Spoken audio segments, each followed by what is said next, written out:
We are on our way to PAX Unplugged 2022, on our way into Philly. Stay tuned for some initial reactions to some of the stuff we do.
Hello, so I just tried out Beer and Bread at Captain Games. Got to do 2 rounds of the game. It's a 2-player card game, resource management, where you pull resources in, use them to build stuff, get special abilities from the stuff you need.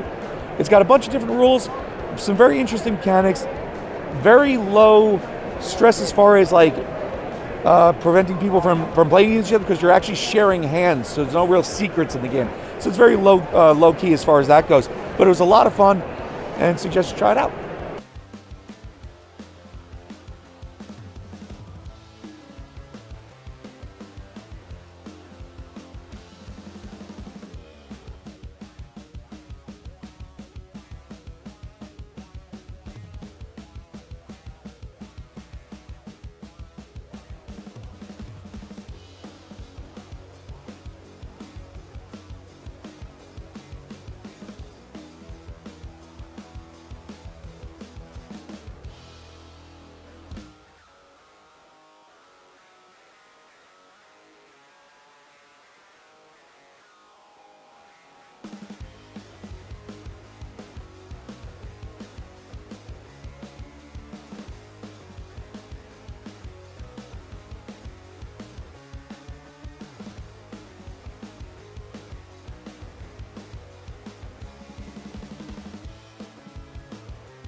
Okay, so we are here at PAX Unplugged, and we are hanging out at the Lethal Shadows Premium Miniature booth. We just had a look at their minis, their amazing aluminum paintbrushes that can swap heads, their amazing hollow metal dice that are super stylized. I'm sure you guys saw a lot of that in the video there. And we're just getting some first reactions to their amazing display of their painted minis here. Mike, what do you think of the display for Lethal Shadows Premium Miniatures? This is absolutely gorgeous stuff. As you saw in the video, not only the set pieces that they've got working, the little stories they're kind of telling with just the miniatures is amazing, but the quality of the paint jobs and the quality of the miniatures is absolutely gorgeous. It's jaw-dropping in some cases. This is one of the best miniature displays I have ever seen at a convention. These guys really went all out. It's incredible. Absolutely incredible. You can see, and the best part is, even though the stuff is named, you can immediately tell a story with any of these minis. You take one look at it, your brain is immediately telling what story you want to tell. So it's the perfect kind of thing that to bring you into what they're trying to tell and tell your own stories with it.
How you doing? This is Tom Roach at Red Duke Games. We're booth number 3501 at PAX Unplugged.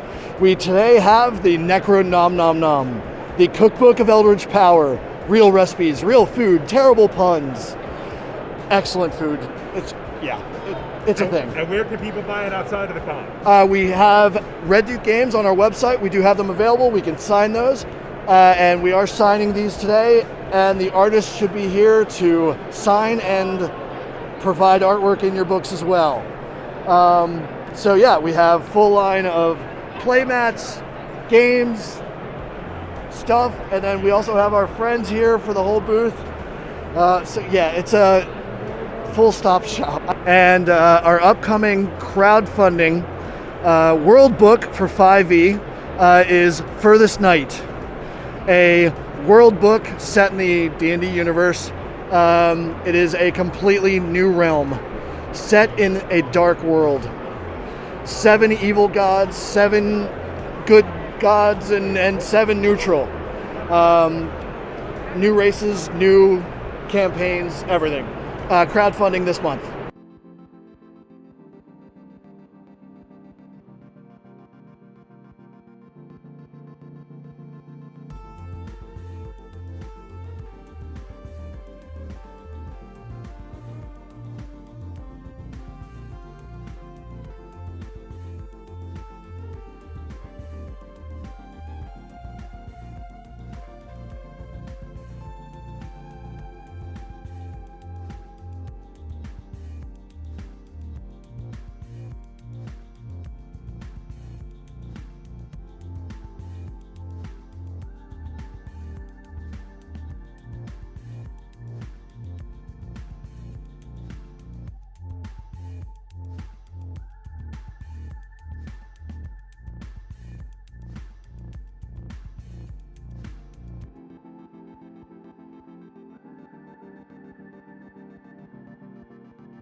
Hi, so I'm Key with Volante Design, and we make Nice jackets. These are fully functional streetwear based on a lot of your favorite series. Like here I have one of our Star Trek jacket is officially licensed by Paramount.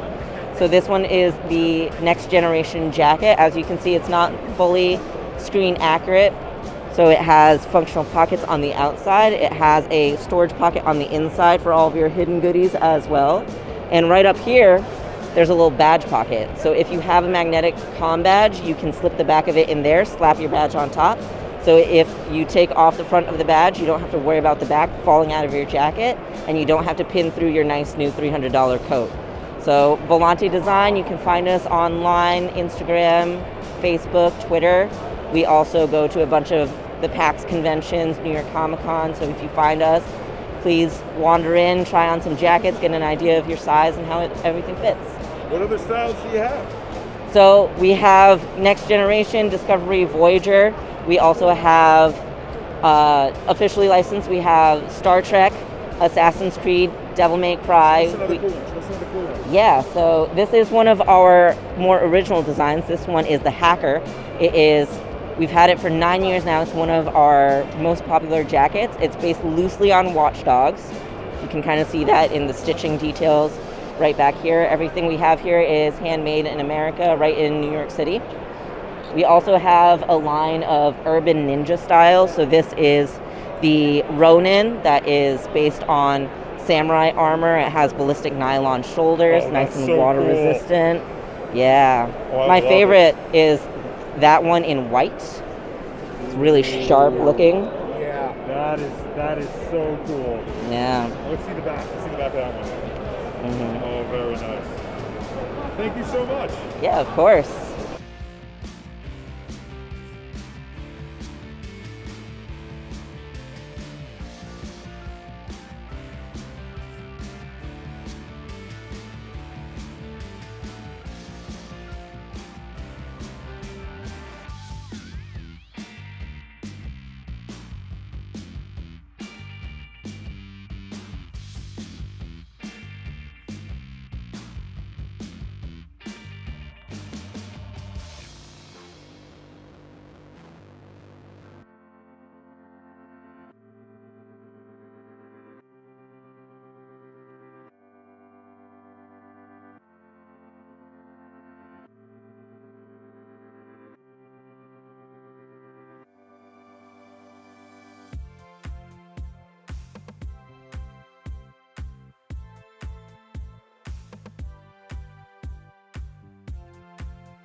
Okay, so we were checking out some game demos over with Rock Manor at a conference room they had in their hotel for Seas of Havoc, for Maximum Apocalypse, and for, what was the third one? That would be the new expansion for their Set a Watch game series. And it's a standalone expansion. It is standalone. Yes. So it was. I thought the three games were pretty cool. My favorite to check out was Seas of Havoc. What did you think? I thought all the games were really cool. Seas of Havoc is really looking good. And all their games had a surprising amount of support for single or low player games, Yes. which I found really appealing to me, being that I don't necessarily always have a group, and I'm sure there are other people like me out there. My initial reaction was the one I was most excited for was Seas of Havoc, followed by Set a Watch. All the versions of Set a Watch look cool, and I hadn't checked any of them out. Those were the two that in that order that interested me the most. What do you think? I think so. The Seas of Havoc is really cool. It's got a lot of mechanics going on. Each player class had different focuses on a different mechanism. So even though you're all sharing mechanisms, you're focusing on different ones. The other ones are far more cooperative, which is a nice change of pace from the competitive one. But even Seas of Havoc, being a competitive game, still has a single player version. So you can play by yourself if you want to learn the rules, or if you just don't have a group.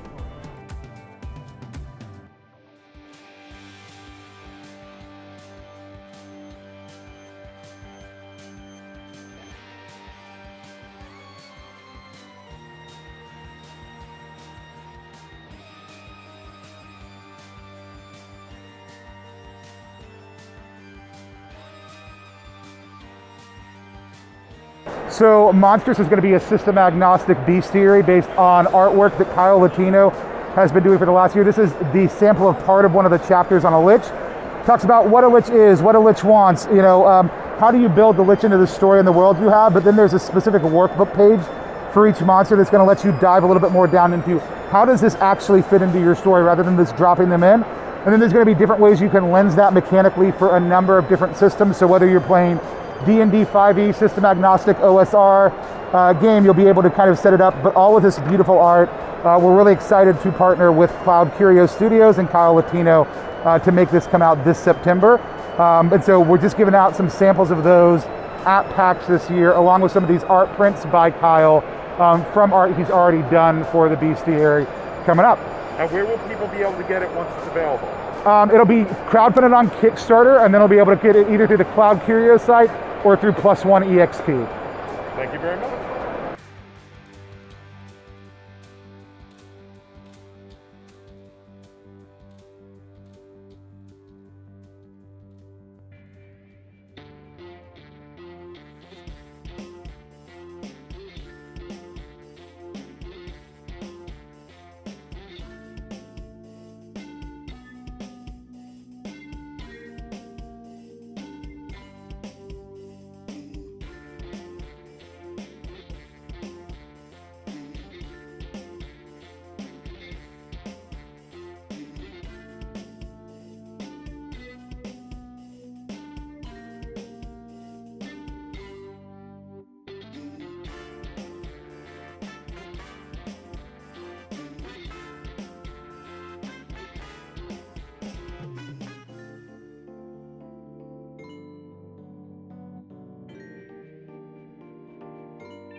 All right, well, an Age Contrived is an engine-building Euro game of fantasy gods, and it's really all about engine building. There's 5 different ways to build your engine in this game.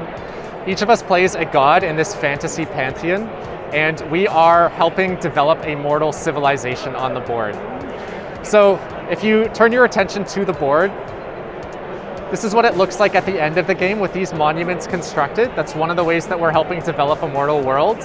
But each of these monuments begins the game flat as just an idea. So I'm going to deconstruct one of them here.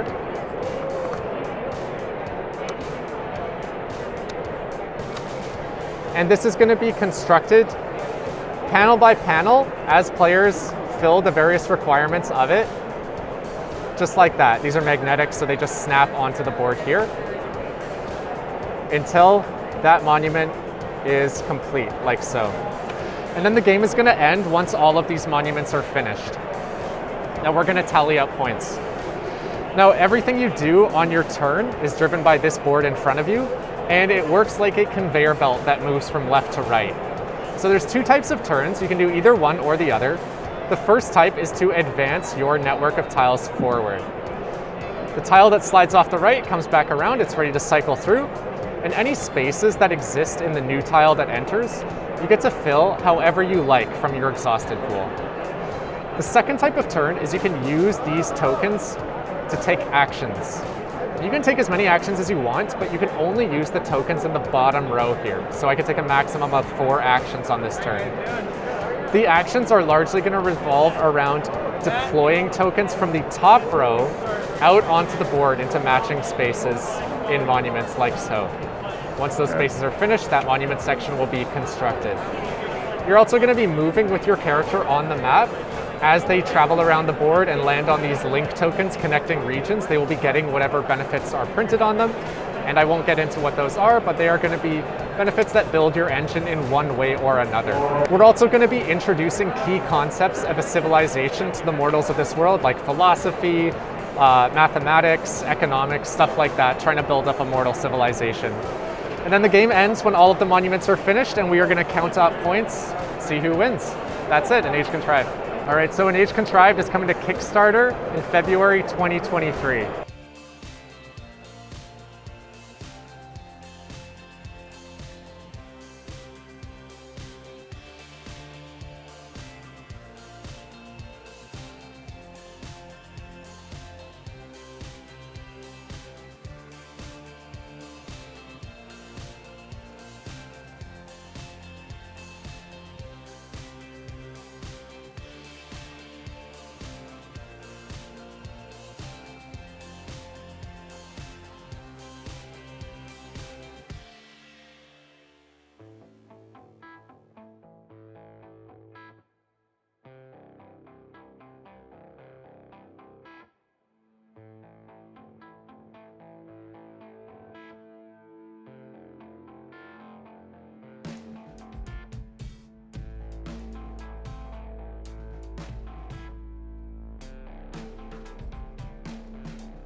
Okay, Mike, initial reactions to first day in the exhibit hall, the expo hall at PAX Unplugged 2022. What are your thoughts? Overall, fantastic experience. They've really done a good job laying out the area, a lot more than last year. They had a lot more vendors for obvious reasons and a lot more demos. We were able to see all kinds of products, product lines, product expansions, basically anything you can possibly think of, stuff we didn't even think we'd think of. Yeah. And just phenomenal stuff that you're going to see in the video. But all in all, this has been a really good con for the first day. We're looking forward to more. It really does feel full up again, and I have to say, I feel like not just more than last year when obviously it was less because of COVID, but I feel like it feels more than the year before COVID, before the COVID made us not have a con. There were a lot of booths there. It was a bit of a mess their first year, I'm not going to lie. They've done a lot of great work on just the logistics of it. I think they might have actually gotten a lot done because of COVID. They had a chance to do it with a smaller number of people showing up, and that may have given them a chance to kind of learn the ropes a little bit with this convention center and how it works. But yeah, I really had no complaints about the layout, no complaints about how they got us in. No complaints about how the resources that have been made available. All in all, this has been really, really enjoyable for the first day, and like I said, we're looking forward to more. Oh yeah. Oh yeah.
is Larry the rescue mimic.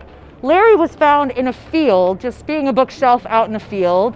Not exactly good camouflage for mimic hunting, so we are trying to rehabilitate him, get him back into the wild so he can survive on his own. First, we have to clear up this moss infection he has. Being out in the weather, you know, mimics are usually in a dungeon, in a home. They're not supposed to be out in the rain, and unfortunately, Larry does have a little rehab before we can get him back out in the wild. Get us out. Absolutely. Say hello, Larry. Blah, blah, blah, blah, blah. Good job.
Genesis is a tactical collectible card game where instead of just being a hero behind your hand sending your creatures out to fight for you, you play as a champion in an arena battling for your life. The game borrows elements from collectible card games, miniatures, board games, RPGs, all into one gaming experience. The game also binds all your attacks and your decisions with a distance and direction, so it's more than just playing your card, it's finding the right opportunity to play your card to get the most bang for your buck. And how many can it play? So the game typically plays 1v1, but in a single game mat, you can scale up to a 4-player free-for-all, 6-player free-for-all. Recently, I did a 16-player free-for-all, and it took an hour and a half to play that entire game. Wow. And if it's not available in someone's local store, where could they find it? So they can reach out to us at sales@hauntedcastlegaming.com, and we will help get that game into your store, because we think that all these games should go through the local game store. Supporting our hobby stores is essential for this industry to continue to thrive.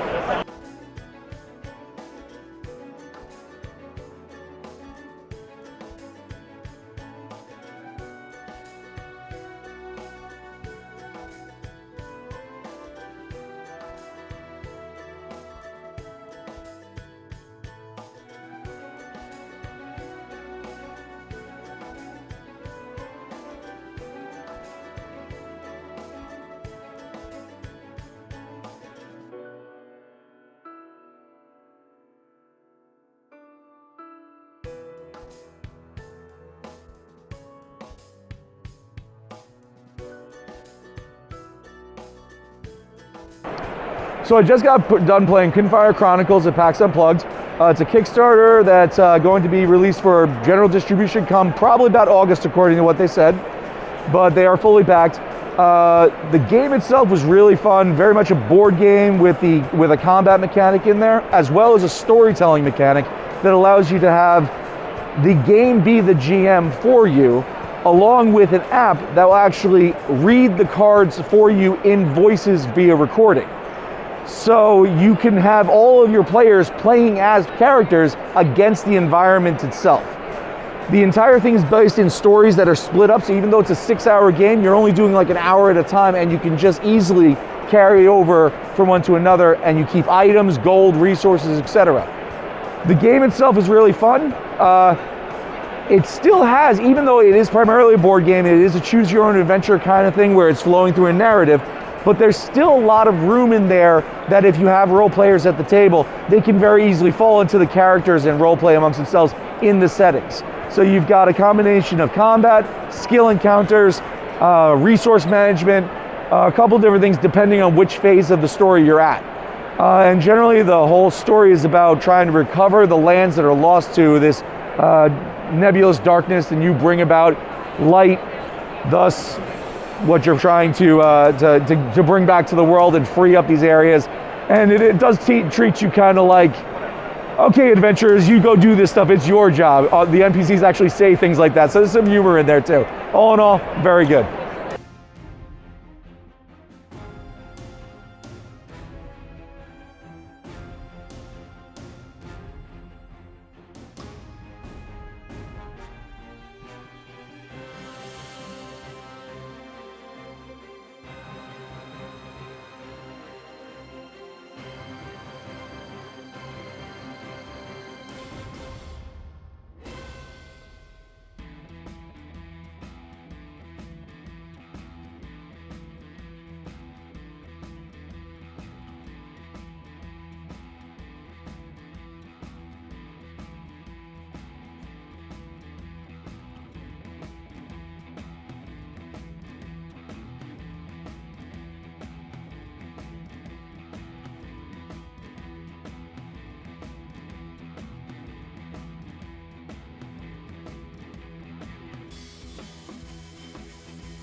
Okay, so that is it for our PAX Unplugged 2022, the experience. Mike and I had a great time at the con.